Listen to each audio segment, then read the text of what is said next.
ಸ್ನೇಹಿತರೆ ನಮಸ್ಕಾರ, ನಾನು ರವೀಂದ್ರ ಜೋಶಿ. ನಮ್ಮ ನ್ಯಾಯಾಂಗ ವ್ಯವಸ್ಥೆಯಲ್ಲಿ ಈ ರೀತಿಯದಾದಂಥ ಪ್ರತಿಕ್ರಿಯೆ ಬರಲಿ ಅಂತ ನಾವು ಎಷ್ಟು ದಿವಸದಿಂದ ಬಕಪಕ್ಷಿಯ ಹಾಗೆ ಕಾಯ್ತಾ ಇದ್ವಿ ನೋಡಿ. ಪ್ರತಿ ಬಾರಿ ಯಾವುದಾದ್ರೂ ಒಂದು ಮೊಕದ್ದಮೆ ವಿಚಾರಣೆಯ ಹಂತಕ್ಕೆ ಬಂದಾಗ ಯಾವಾಗಲೂ ಈ ದೇಶದ ಜನಸಾಮಾನ್ಯನಿಗೆ, ಈ ದೇಶದಲ್ಲಿರುವಂಥ ರಾಷ್ಟ್ರಭಕ್ತನಿಗೆ ಈ ಕೋರ್ಟುಗಳು ಯಾವ ರೀತಿಯ ಆದೇಶ ಮಾಡ್ತಾವೋ, ಯಾವ ರೀತಿಯದಾದಂಥ ರಿಯಾಯಿತಿ ವಿನಾಯಿತಿಗಳನ್ನ ಕೊಡ್ತಾವೋ, ಯಾವ ರೀತಿಯದಾದ ತೀರ್ಪು ಕೊಡ್ತಾವೋ ಅನ್ನುವಂಥ ಆತಂಕ ಪ್ರತಿ ಬಾರಿ ಕಾಡ್ತಾ ಇತ್ತು. ಈಗ ಅದು ಸ್ವಲ್ಪ ಮೋಡ ಸರಿದ ವಾತಾವರಣದ ರೀತಿ ಕಾಣ್ತಾ ಇದೆ. ಜೊತೆಗೆ ಹೊಸ ಹೊಳಹು ನ್ಯಾಯಾಂಗ ವ್ಯವಸ್ಥೆಯಲ್ಲಿ ಬರ್ತಾ ಇರೋ ಹಾಗೆ ಅನ್ನಿಸ್ತಾ ಇದೆ. ಪ್ರಕರಣ ಭಾಳ ಇಂಟ್ರೆಸ್ಟಿಂಗ್ ಆಗಿರುವಂಥ ವಿಚಾರ. ಈ ದೇಶದ ಜ್ವಲಂತ ಸಮಸ್ಯೆ, ಆ ಜ್ವಲಂತ ಸಮಸ್ಯೆಗೆ ಕೋರ್ಟು ಯಾವ ರೀತಿ ಸ್ಪಂದಿಸ್ತು ಅನ್ನೋದು ಇವತ್ತಿನ ವಿಷಯ. ನಿಮಗೆ ಈ ದೇಶದಲ್ಲಿ ಭಾಳ ದೊಡ್ಡ ಮಟ್ಟದಲ್ಲಿ ಈ ಅಕ್ರಮ ನುಸುಳುಕೋರರನ್ನು, ವಲಸಿಗರನ್ನು ಹೊರಗೆ ಹಾಕುವಂಥ ಪ್ರಕ್ರಿಯೆ ನಡೀತಾ ಇರೋ ವಿಚಾರ ತಮಗೆ ಗೊತ್ತಿರುವಂಥದ್ದು. ಇದಕ್ಕೆ ಸಂಬಂಧಪಟ್ಟ ಹಾಗೆ 5 ಜನ ನುಸುಳುಕೋರರು ಯಾರು ಬಂದಿದ್ದರು ಭಾರತ ದೇಶದಲ್ಲಿ, ಅಕ್ರಮ ವಲಸಿಗರು ಯಾರು ಬಂದಿದ್ದರು ಭಾರತ ದೇಶದ ಒಳಗಡೆ, ರೋಹಿಂಗ್ಯಾಗಳು, ಅವರನ್ನು ವಾಪಸ್ ಹಾಜರುಪಡಿಸಬೇಕು ಅಂತ ಸರ್ಕಾರಕ್ಕೆ ನಿರ್ದೇಶನ ನೀಡಿ ಅಂತ ಸುಪ್ರೀಂ ಕೋರ್ಟ್ಗೆ ಒಬ್ಬರು ಅರ್ಜಿಯನ್ನು ಹಾಕ್ಕೊಂಡಿದ್ರು. ಈ ಅರ್ಜಿಗೆ ಹೇಬಿಯಸ್ ಕಾರ್ಪಸ್ ರಿಟ್ ಪಿಟಿಷನ್ ಅಂತ ಕರೀತಾರೆ. ಒಬ್ಬ ವ್ಯಕ್ತಿ ಕಾಣಸಿಗದೇ ಇದ್ದಾಗ, ಆತನ ಬಗ್ಗೆ ಸರಿಯಾದ ಮಾಹಿತಿ ದೊರೆಯದೇ ಇದ್ದಾಗ ಸರ್ಕಾರಕ್ಕೆ ನ್ಯಾಯಾಂಗ ನಿರ್ದೇಶನವನ್ನು ನೀಡುವಂಥ ಒಂದು ಪ್ರಕ್ರಿಯೆ, ಹೇಬಿಯಸ್ ಕಾರ್ಪಸ್ ಅಂತ ಕರೀತಾರೆ. ಅರ್ಜಿದಾರರ ಹೆಸರು ರೀಟಾ ಮೊಂಚಂದ ಅಂತೇಳಿ. ಈ ರೀಟಾ ಮೊಂಚಂದ ಅನ್ನುವಂಥ ಮಹಿಳೆ ಸುಪ್ರೀಂ ಕೋರ್ಟಿಗೆ ಮೊರೆ ಹೋಗ್ತಾರೆ. ಅವರು ಹೇಳ್ತಾರೆ, ನೋಡಿ 5 ಜನ ರೋಹಿಂಗ್ಯಾಗಳನ್ನು ದಿಲ್ಲಿ ಪೊಲೀಸರು ಬಂಧಿಸಿದ್ದಾರೆ. ಆ 5 ಜನ ಎಲ್ಲಿದ್ದಾರೆ ಅಂತ ನಮಗೆ ಎಲ್ಲಿಯೂ ಅವ್ರ ಬಗ್ಗೆ ಟ್ರೇಸ್ ಆಗ್ತಾ ಇಲ್ಲ. ಆದ್ದರಿಂದ ಅವರ ಇರುವಿಕೆಯ ಬಗ್ಗೆ, ಅವರ ಅಸ್ತಿತ್ವದ ಬಗ್ಗೆ, ಅವರು ಯಾವ ಸ್ಥಿತಿಯಲ್ಲಿದ್ದಾರೆ ಅಂತ ತಿಳ್ಕೊಳ್ಳೋ ಬಗ್ಗೆ ನಮಗೆ ಸರ್ಕಾರಕ್ಕೆ ನಿರ್ದೇಶನ ಕೊಟ್ಟು ಅವರನ್ನು ಹಾಜರುಪಡಿಸಲಿಕ್ಕೆ ಸರ್ಕಾರಕ್ಕೆ ನಿರ್ದೇಶನವನ್ನು ನೀಡಿ ಅಂತ ಒಂದು ಅರ್ಜಿ, ಹೇಬಿಯಸ್ ಕಾರ್ಪಸ್ ಅರ್ಜಿ. ಈಗ ಚೀಫ್ ಜಸ್ಟಿಸ್ ಬದಲಾಗಿದ್ದಾರೆ ಅಂತ ನಮ್ಗೆ ಗೊತ್ತಿದೆ. ಜಸ್ಟಿಸ್ ಬಿ ಆರ್ ಗವಾಯಿ ಅವರು ಹೋದರು, ಆ ಜಾಗಕ್ಕೆ ಜಸ್ಟಿಸ್ ಸೂರ್ಯಕಾಂತ್ ಬಂದಿದ್ದಾರೆ. 15 ತಿಂಗಳು ಅವರೇ ಇರ್ತಾರೆ. ಅವರು ಮತ್ತು ಇನ್ನೊಬ್ಬ ಜಸ್ಟಿಸ್ಸು ಜಾಯ್ಮಾಲಾ ಬಾಗ್ಚಿ ಅಂತೇಳಿ, ಹೆಸರೇ ಭಾಳ ಮಜಾ ಇದೆ ಅದು, ಜಾಯ್ಮಾಲಾ ಬಾಗ್ಚಿ ಅಂತ. ಇವರಿಬ್ಬರ ಖಂಡಪೀಠ, ಅಂದರೆ ದ್ವಿಸದಸ್ಯ ಪೀಠ. ಅದ್ರ ಮುಂದೆ ಇದರ ಅಪ್ಲಿಕೇಶನ್ ಬರುತ್ತೆ, ಹೇಬಿಯಸ್ ಕಾರ್ಪಸ್ ಅಪ್ಲಿಕೇಶನ್. ಆವಾಗ ಜಸ್ಟಿಸ್ ಸೂರ್ಯಕಾಂತ್ ಒಂದು ಪ್ರಶ್ನೆಯನ್ನು ಕೇಳ್ತಾರೆ. ನೋಡಿ, ಎಷ್ಟು ಸೂಕ್ತವಾದ, ಎಷ್ಟು ಯೋಗ್ಯವಾದ ಮತ್ತು ಎಷ್ಟು ವಿವೇಚನಾಪೂರ್ಣವಾದ, ಎಷ್ಟು ವಿವೇಕದಿಂದ ಕೂಡಿದ, ಎಷ್ಟು ರಾಷ್ಟ್ರಹಿತದ ದೃಷ್ಟಿಯಿಂದ ಕೋರ್ಟು ಈ ಪ್ರಕರಣದಲ್ಲಿ ತನ್ನ ಪ್ರತಿಕ್ರಿಯೆಯನ್ನು ವ್ಯಕ್ತಪಡಿಸಿದೆ ಅಂತ ನೋಡಿದಾಗ ನಮಗೆ ಪರವಾಗಿಲ್ಲ, ಈಗ ಕೋರ್ಟು ಸ್ವಲ್ಪ ಸುಧಾರಿಸಿದೆ ಅಂತ ಅನಿಸುವ ಹಾಗೆ ಆಯಿತು. ಅವ್ರು ಕೇಳ್ತಾರೆ, ನುಸುಳುಕೋರರಿಗೆ ರಕ್ತಗಂಬಳಿ ಹಾಸಿ ಅವರನ್ನು ಕರ್ಕೊಂಬರ್ಬೇಕಾಗಿತ್ತಾ ಹೇಳಮ್ಮ ಅಂತ ಕೇಳ್ತಾರೆ. ನುಸುಳುಕೋರರು ಬಂದಿರೋದಿಲ್ಲ, ಅವ್ರು ಬಂದಿರೋದೇ ಅಕ್ರಮ. ಅವ್ರು ಹೇಗೆ ಬರ್ತಾರೆ? ಜಸ್ಟಿಸ್ ಸೂರ್ಯಕಾಂತ್ ತುಂಬ ಚೆನ್ನಾಗಿ ಹೇಳ್ತಾರೆ ಅದನ್ನ. ಅವ್ರ ಶಬ್ದಗಳಲ್ಲಿ ನಾನು ಹೇಳ್ತಾ ಇರೋದು, ನಂದಲ್ಲ, ಇದು ನನ್ನ ಅಭಿಪ್ರಾಯ ಅಲ್ಲ. ಈ ದೇಶದ ಚೀಫ್ ಜಸ್ಟಿಸ್ ಆಫ್ ಇಂಡಿಯಾ ಹೇಳಿರುವಂಥ ಮಾತುಗಳು. ನುಸುಳುಕೋರರು ಬೇಲಿಯನ್ನು ಕತ್ತರಿಸಿ ಒಳಗಡೆ ನುಗ್ಗಿ ಬರ್ತಾರೆ, ಟನಲ್ಗಳನ್ನು ನಿರ್ಮಿಸಿಕೊಂಡು ದೇಶದ ಒಳಗಡೆ ಬರ್ತಾರೆ. ಬಂದ ತಕ್ಷಣ ಇಲ್ಲಿ ಭಾರತ ದೇಶದಲ್ಲಿ ತಮ್ಮ ಹಕ್ಕನ್ನು ಪ್ರತಿಪಾದಿಸಲಿಕ್ಕೆ ಶುರು ಮಾಡ್ತಾರೆ. ನನಗೆ ಆಹಾರದ ಹಕ್ಕಿದೆ, ಆಹಾರ ಕೊಡಿ ಅಂತಾರೆ. ರೇಷನ್ ಕಾರ್ಡ್ ಹಕ್ಕಿದೆ, ರೇಷನ್ ಕಾರ್ಡ್ ಕೊಡಿ ಅಂತಾರೆ. ನನ್ನ ಮಕ್ಕಳಿಗೆ ಶಿಕ್ಷಣದ ಹಕ್ಕಿದೆ, ಶಿಕ್ಷಣ ಕೊಡಿ ಅಂತಾರೆ. ದೇಶದ ನನಗೆ ಆಶ್ರಯ ಕೊಡುವಂಥ ಜವಾಬ್ದಾರಿ ಸರ್ಕಾರದ್ದು, ನನಗೆ ಆಶ್ರಯವನ್ನು ಕೊಡಿ ಅಂತಾರೆ. ಹೀಗೆ ಅಕ್ರಮವಾಗಿ ಬರುವಂಥ, ಬೇಲಿ ಹಾರಿ ಬರುವಂಥ, ಟನಲ್ ಮಾಡಿಕೊಂಡು ಬರುವಂಥ ಜನರ ಬಗ್ಗೆ ಭಾರತ ದೇಶದ ಒಳಗಡೆ ರತ್ನಗಂಬಳಿ ಹಾಸಿ ಸ್ವಾಗತಿಸ್ಲಿಕ್ಕಾಗತ್ತೇನಮ್ಮ ಅಂತ ಪ್ರಶ್ನೆಯನ್ನು ಕೇಳ್ತಾರೆ. ಇವತ್ತಿನವರೆಗೂ ಯಾವುದಾದ್ರೂ ಕೋರ್ಟಿನಲ್ಲಿ ಈ ಅಕ್ರಮ ರೋಹಿಂಗ್ಯಾಗಳ ಬಗ್ಗೆ ಆಗಲಿ, ಅಕ್ರಮ ಬಾಂಗ್ಲಾದೇಶಿಗಳ ಬಗ್ಗೆ ಆಗಲಿ, ಈ ರೀತಿಯಾದಂಥ ಒಂದೇ ಒಂದು ಅಬ್ಸರ್ವೇಷನ್, ಒಂದು ಟಿಪ್ಪಣಿಯನ್ನು ಯಾವ ಕೋರ್ಟ್ನಲ್ಲಿ ಆದರೂ ಯಾವುದಾದ್ರೂ ಜಡ್ಜ್ ಕೊಟ್ಟಿದ್ರೆ ನನಗೆ ನೀವು ಹೇಳಿ.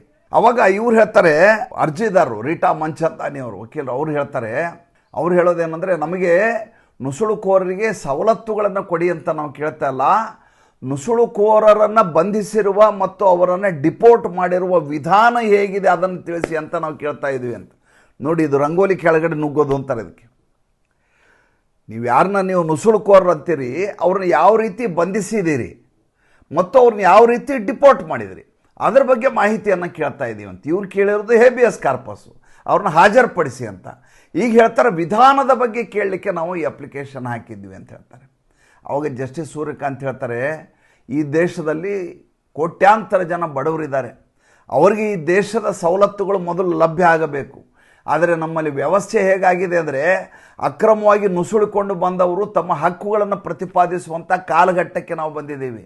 ಅವರ ಶಿಕ್ಷಣ, ಅವರ ಆಹಾರ, ಅವರ ಆಶ್ರಯ, ಅವ್ರಿಗೆ ಬೇಕಾದ ಸವಲತ್ತುಗಳ ಬಗ್ಗೆನೇ ಇಲ್ಲಿ ಚರ್ಚೆ ನಡೀತದೆ ವಿನಃ ಈ ದೇಶದ ಬಡ ಮಕ್ಕಳಿಗೆ ಸಲ್ಲಬೇಕಾದಂಥ ಸವಲತ್ತುಗಳು ವಂಚಿತರಾಗ್ತಾ ಇದ್ದಾರೆ ಅವರು. ಆದ್ದರಿಂದ ಈ ರೀತಿಯಾದಂಥ ಅಪ್ಲಿಕೇಶನ್ ಬಗ್ಗೆ ಚರ್ಚೆ ಮಾಡೋದು, ವಿಚಾರಣೆ ಆಗೋದೇ ತಪ್ಪಾಗತ್ತೆ ಅಂತ ಹೇಳ್ತಾರೆ.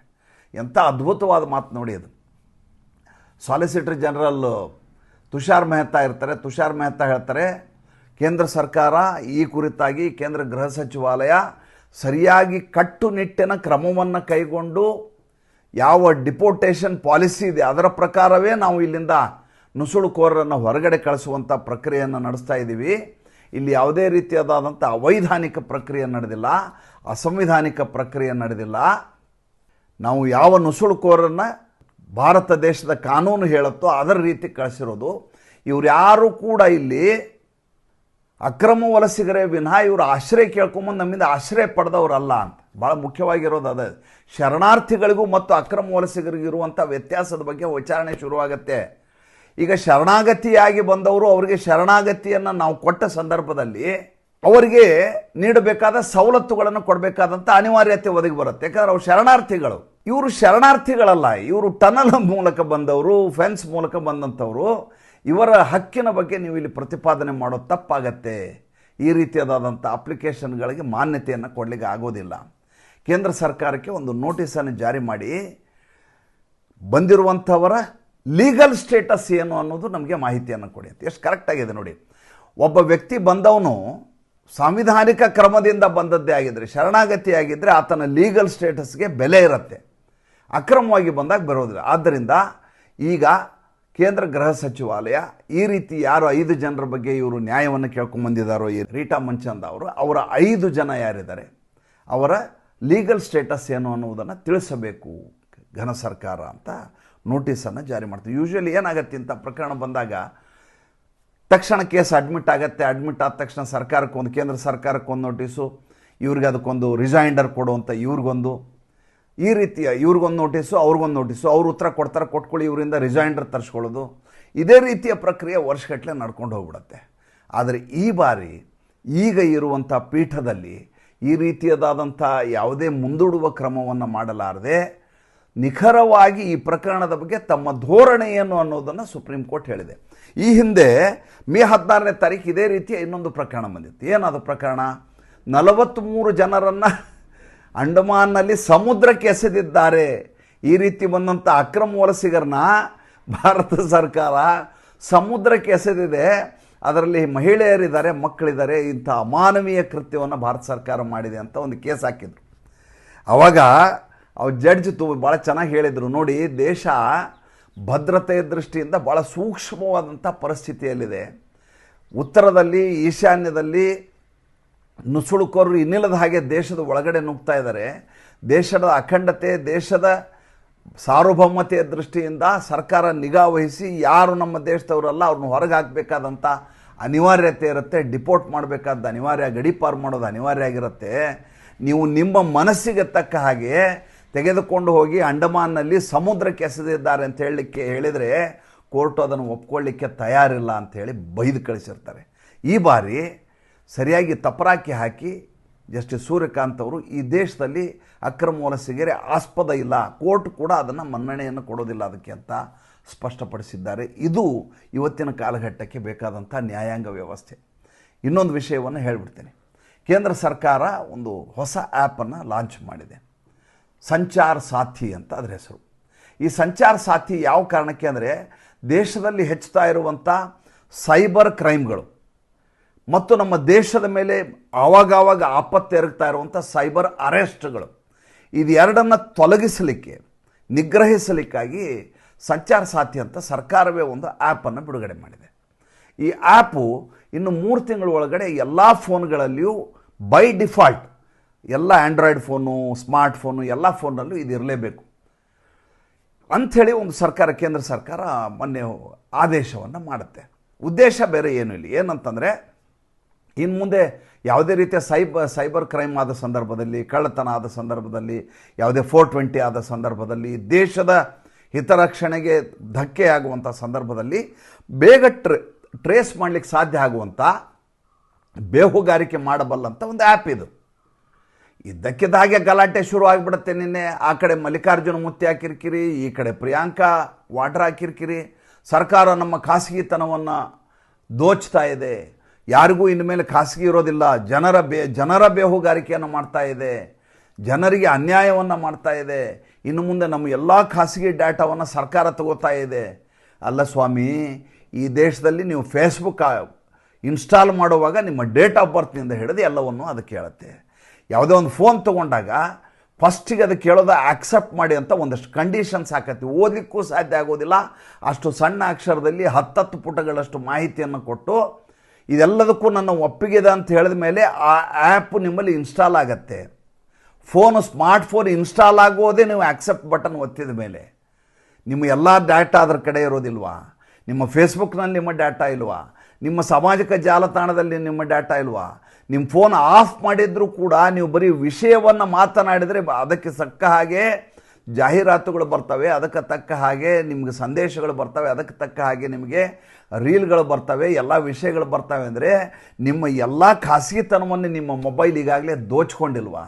ಈಗ ಕೇಂದ್ರ ಸರ್ಕಾರ ಅಧಿಕೃತವಾಗಿ ಸಂಚಾರ ಸಾಥಿ ಅನ್ನುವಂಥ ಒಂದು ಆ್ಯಪನ್ನು ಮಾಡಿ ದೇಶದ ಹಿತರಕ್ಷಣೆಯ ದೃಷ್ಟಿಯಿಂದ, ದೇಶದಲ್ಲಿ ಸೈಬರ್ ಕ್ರೈಮ್ಗಳ ಸಂಖ್ಯೆ ಕಡಿಮೆ ಆಗಬೇಕು ಅನ್ನೋಂಥ ಉದ್ದೇಶದಿಂದ, ಸೈಬರ್ ಅರೆಸ್ಟ್ಗಳಾಗಬಾರ್ದು ಅನ್ನುವಂಥ ಕಾರಣಕ್ಕೋಸ್ಕರ ಈ ರೀತಿ ಆ್ಯಪ್ ತಂದರೆ ಅದಕ್ಕೂ ಕೂಡ ನೀವು ಈ ರೀತಿ ಕಡಿವಾಣ ಹಾಕಬೇಕು, ಅದನ್ನು ತರಲಾರ್ದಂಗೆ ನೋಡ್ಕೋಬೇಕು ಅಂತ ಗಲಾಟೆ ಮಾಡ್ತೀರಿ ಅಂದರೆ ನನಗೆ ಏನು ಹೇಳಬೇಕು ಅರ್ಥನೇ ಆಗೋದಿಲ್ಲ. ಈ ದೇಶದಲ್ಲಿ ಯಾವುದಕ್ಕೂ ಕೂಡ ಅವಕಾಶ ಮಾಡಿಕೊಡಲಾರ್ದು ಎಲ್ಲವನ್ನೂ ವಿರೋಧಿಸುವಂಥ ಒಂದು ಮನಸ್ಥಿತಿಗೆ ಈ ವಿಪಕ್ಷದವರು ಬಂದಿದ್ದಾರೆ. ಈ ದೇಶಕ್ಕೆ ಅತಿ ದೊಡ್ಡದಾದಂಥ ಕಂಟಕಪ್ರಾಯರು ಯಾರು ಅಂದರೆ ಈ ದೇಶದ ವಿಪಕ್ಷದವರು, ಈ ದೇಶದಲ್ಲಿರುವಂಥ ರಾಜಕಾರಣಿಗಳು. ಮತ್ತು ಮುಂದಿನ ಸಂಚಿಕೆಯಲ್ಲಿ ಹೊಸ ವಿಷಯದೊಂದಿಗೆ ಬರ್ತೀನಿ. ಸಂಚಿಕೆ ಇಷ್ಟ ಆಗಿದ್ರೆ ಲೈಕ್ ಮಾಡಿ, ಫಾಲೋ ಮಾಡಿ, ಶೇರ್ ಮಾಡಿ. ದಯವಿಟ್ಟು ನಮ್ಮ ಮುಕ್ತ ಪತ್ರಿಕೋದ್ಯಮಕ್ಕೆ ಆರ್ಥಿಕವಾಗಿ ಬೆಂಗಾವಲಾಗಿ ನಮಸ್ಕಾರ.